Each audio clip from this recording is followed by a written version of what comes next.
나도 웬만하면 그 시간에 잘 안 하는데. 근데 되게 좋은 사주였나봐요. 안녕하세요. 산성계TV의 미니아빠 슈니아빠입니다. 저희 채널의 가장 인기 있는 영상 중에 하나가 제왕절개를 할 것이냐 자연분만을 할 것이냐 이 영상이잖아요. 저희가 이제 말씀을 드렸던 것이 임산부의 선택이 중요하다. 주변에서 자연분만을 강요한다거나 이런 이제 주변의 이야기보다는 임신부 본인이 선택을 하시는 게 가장 좋다 이렇게 말씀을 드렸었죠. 네. 그리고 여러 가지 임신과 출산에서 위험한 상황들에 대해서 제가 말씀을 드릴 때 제왕절개를 해야 되는 경우가 있을 수 있다. 네. 이런 말씀을 드렸더니 어떤 분들께서는 그러면 왜 병원에서는 안전하게 제왕절개 하지 왜 자연분만을 추천을 하냐 이렇게 물어보시는 분들이 계시더라고요. 맞아요. 그냥 사실은 의학적으로 봤을 때는 자연분만을 이제 먼저 권하는 게 맞긴 합니다. 근데 이제 정말 신기하게도 우리나라는 전 세계에서 제왕절개 비율이 가장 높은 나라로 알려져 있어요. 가까운 일본만 보더라도 20% 정도, 미국도 마찬가지고요.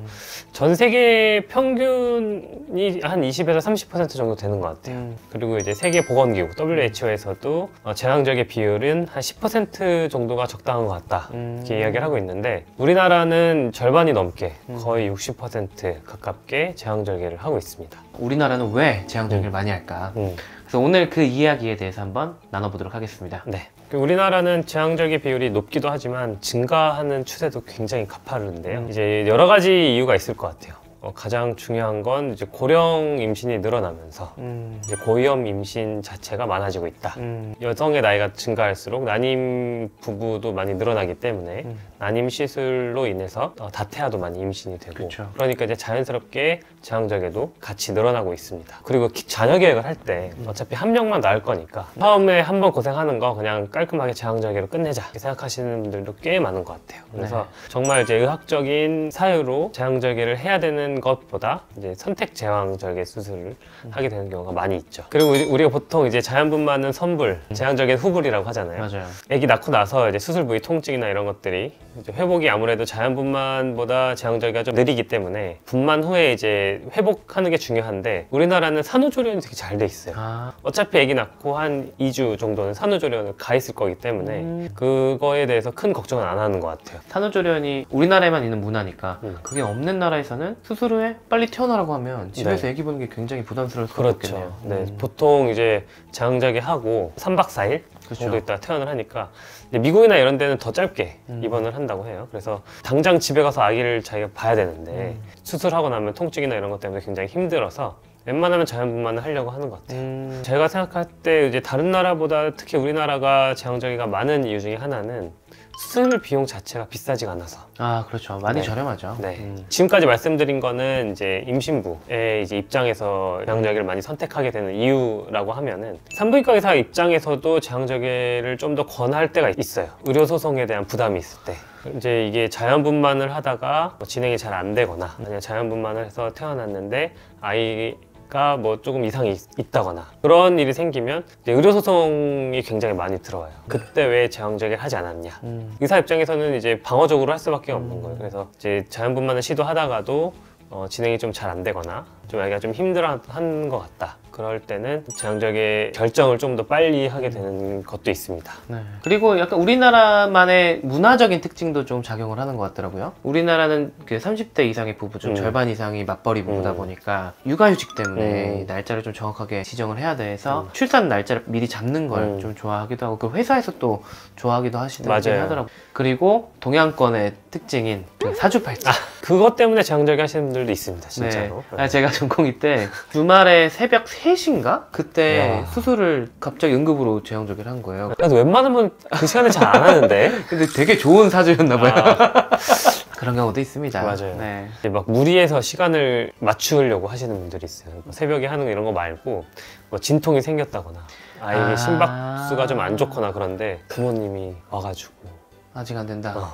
몇 시간만 더 있다 아니면 며칠만 더 참아달라 막 이렇게 얘기를 하시는 경우가 있는데 그건 좀 앞뒤가 많이 바뀐 것 같은 느낌이 많이 들어요. 그러면은 여러 가지 이유로 이렇게 제왕절개를 선택을 많이 하시는데 왜 의학적으로 자연분만을 먼저 권하는 게 맞다고 말씀하신 거예요? 자연분만을 통해서 이제 분만을 잘 하게 되면 여러 가지 장점이 훨씬 더 많기 때문에 그런 것 같아요. 일단 제일 중요한 거는 아까 말한 것처럼 자연분만 선불이다 보니까 분만하고 나서 회복이 빨라요. 이제 물론 이제 자연분만 하고 나서도 회음절개 부분이나 이런 통증 때문에 좀 힘들어 하시는 경우도 있지만 대부분은 뭐 분만하고 몇 시간 후부터 걸어 다니실 수가 있기 때문에 그리고 이제 퇴원도 빨리 하죠. 그만큼 회복이 빠르다. 그게 훨씬 장점이고 이제 제왕절개에 비해서 자연분만의 합병증이 이제 훨씬 더 적다. 이거는 이제 의학적인 사유 때문에 자연분만을 좀 더 먼저 시도를 해보기를 권하는 거고 약간 사회적인 비용 문제도 있어요. 아까도 말씀드린 것처럼 제왕절개를 하면은 수술 비용이 포함되어 있기 때문에 개인이 지불해야 되는 비용도 있지만 의료보험 재정을 또 사용하게 되겠죠. 그래서 WHO에서도 비용 문제 때문에라도 제왕절개 비율을 10% 정도로 유지하는 게 좋다. 예, 그래야 이제 꼭 필요한 치료를 할 때 그 비용을 사용할 수가 있으니까요. 그래서 자연분만이 제왕절개보다 합병증이 적다. 이렇게 말씀을 드렸는데 그렇다면은 제왕절개에서 더 많이 생길 수 있는 합병증이 뭐가 있을지 한번 살펴보겠습니다. 일단은 제왕절개를 하게 되면 이제 피부도 절개해야 되고 자궁도 절개하고 이제 그러다 보면 출혈이 더 많이 생길 수밖에 없어요.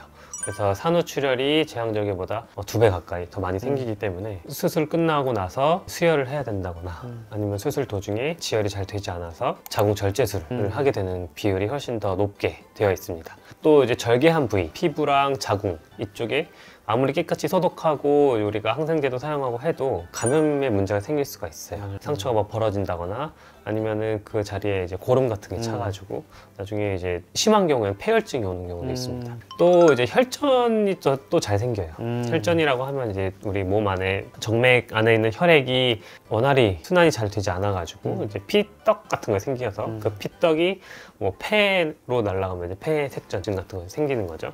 임신 중에는 이런 혈전증이 굉장히 고위험으로 되어 있는데 수술을 하고 나면은 어쩔 수 없이 누워있는 시간이 길어질 수밖에 없으니까 혈전이 잘 생깁니다.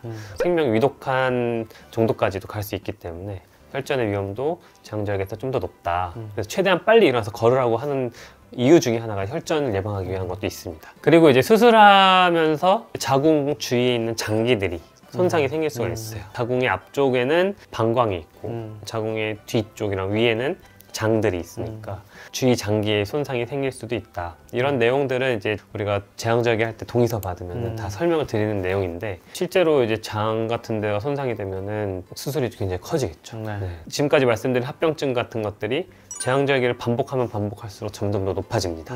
처음에 이제 선택 제왕을 하게 돼버리면 둘째나 이제 셋째를 분만할 때 제왕절개를 할 수밖에 없기 때문에 이런 합병증들이 좀 더 많이 생긴다 이렇게 생각하시면 될 것 같아요. 네. 그럼 반면에 제왕절개가 조금 더 나으면 뭐가 있어요?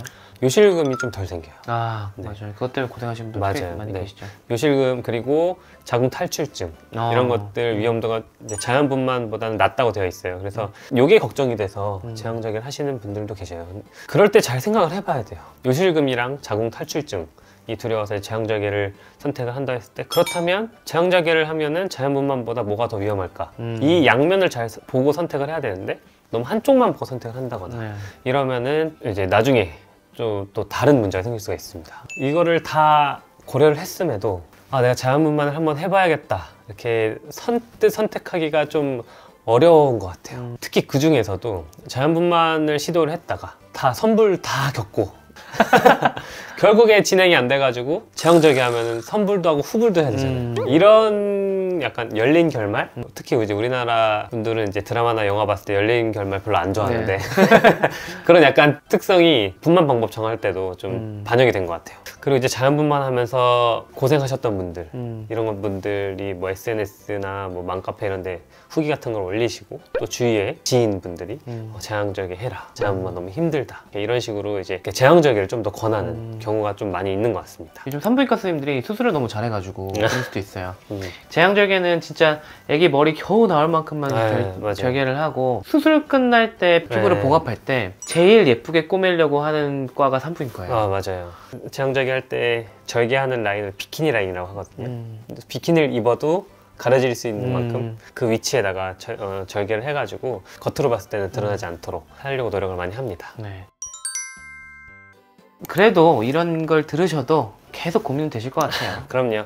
왜냐하면 이게 정답이라는 게 없기 때문에 계속 고민하시고 주치의 선생님과도 계속 상의하시면서 자연분만과 제왕절개 장단점, 그리고 현재 지금 본인의 몸 상태, 태아의 상태, 여러 가지를 다 종합적으로 고려해서 분만 방법을 선택을 하셔야 된다면 다각도에서 고려를 하셨으면 좋겠습니다. 네. 오늘도 저희 영상을 시청해 주셔서 감사합니다. 감사합니다.